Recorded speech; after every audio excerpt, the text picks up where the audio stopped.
So, small video here for a Metyr scale. If you're a consistent viewer of Elden Ring content on my channel, as well as my friend's channel, you've very likely seen Metyr constantly placed on the lower end of the Elden Ring verse.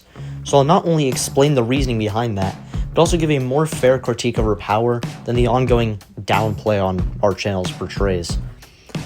So, basically the reason we've consistently called her Metyr a fraud, a bomb, or fodder is because just based on popular scales and takes on her power, she is. None of the popular scales for her make any sense in context of the verse. It's shoddy upscaling that she doesn't actually have if you just read.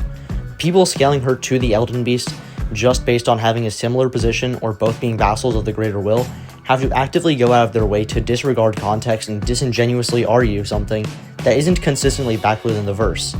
Think of it like if Dragon Ball fans scaled Miras to the Grand Priest just due to the fact that they're both of the same race.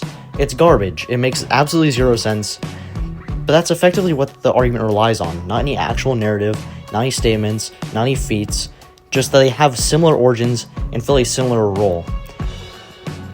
Even though in context of the verse, the Elden Beast is directly portrayed to be her superior replacement. This is not fair or accurate to her scaling, and as such, me and even more so my friend just had her very low, since nothing she does in the game is that noteworthy. But I think in Metyr's case, the Book of Knowledge can actually be a great source of information, because see, a good amount of the time the books of knowledge can be faulty and not entirely reliable, but how I go about treating them as a source is based on two criteria. It must not have contradictions within context and information present in the game, for one.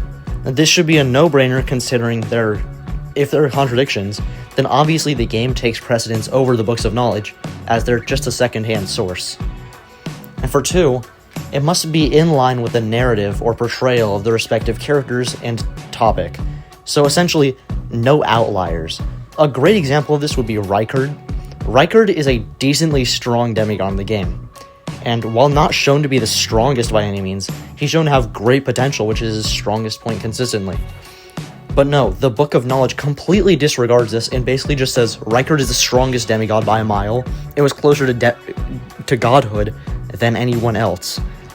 This is not consistent with the game and completely and utterly rewrites Rykard's portrayal completely differently as to how it is in the actual game. But with both of those guidelines outlined, I would consider Metyr's entry completely usable.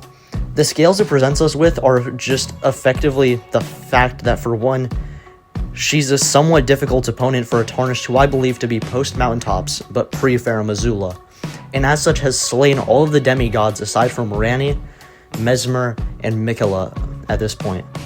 So she gives a little bit of trouble to a Tarnished who has beaten the likes of Malenia, Radahn, Morgott, Mohg, etc., which I think does put her at the low-end Empyrean tier of scale. This is consistent throughout the entry, as it also states her duties in her position were to subjugate the Empyreans and demigods. So I don't think this inherently puts her above all the Empyreans, especially in their transformed states, or just the strongest of the demigods. I do think this puts Metyr above the likes of weaker demigods. I think this also strengthens an overlooked argument present in the game, which would be the fact that Count Ymir overlooked the likes of Rennala and Rellana's power in favor of Metyr. Basically what I'm saying is, based on the tier list we made over on Low Tier's channel, I'd place Metyr roughly around here, above the likes of Rellana, Rennala, like a weakened Radahn, Godwyn, etc., which I would consider extremely fair to her based on the knowledge we do have of her, and much better than the wildly outlandish upscales of her putting her next to the Elden Beast. But that's all for this video. Have a great rest of your day, everyone.